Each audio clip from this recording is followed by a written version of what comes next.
پاکستان خو در این اواخر امو کدام مسیر و طرزی را که اختیار کرده و برخی از نقاط سرزمین ما حمله کرد، این بیخی برای ما غیر قابل چی است، تحمل است. و همین خاطر هر وقتی که او حمله کردن و ما برشان گفتیم که ما قاطعانه پاسخ میدیم و تا حال این مواردی هم نشده که اونا حمله کرده باشن و حملهشان به پاسخ مانده باشن. ولی متاسفانه رژیم پاکستان خب چیزی که بسیار واقعا در دهنده است، این یک رژیم صفاک و خوناشام است که هر وقت که حمله کرده تا حال او بالای مردم غیر نظامی ما حمله کرده.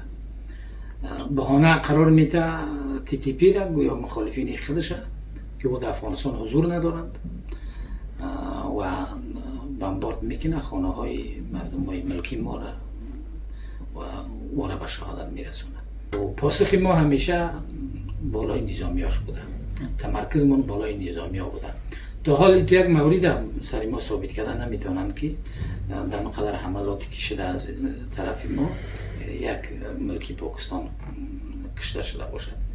خب اما هر وقتی که اونا حمله کرده اما قاطعانه پاسخ خود جواب خود گرفته ایستن، اما نظامیاش گرفته ایستن. متاسفانه اونا میگم که کام حملاتی را که اسرائیل بالای غزه میکنه فعلا و بمباردایی را که پاکستان میکنه هیچ تفاوت نیست. و هم تفلو کودکارا میکشه یا هم تفلو کودکارا.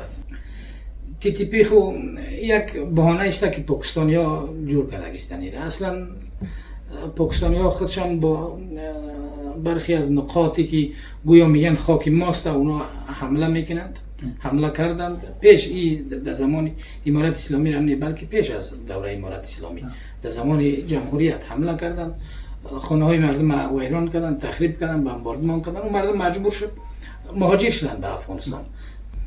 اصلا او تی تی پی که سلا داشته باشه و جنگ بکنه علیه پاکستان او در افغانستان نیست و ما برش اجازه هم نمیتیم در افغانستان. ما این وعده داده هستیم و به وعده خود وفا هم میکنیم که ما خاک افغانستان به ضرر هیچ کشور دیگر استعمال استفاده نمیشه و اگر کسی بخواهد که اینجا استفاده بکنه ما برش اجازه نمیتیم. که تی تی پی باشه که هر کسی دیگه که باشه.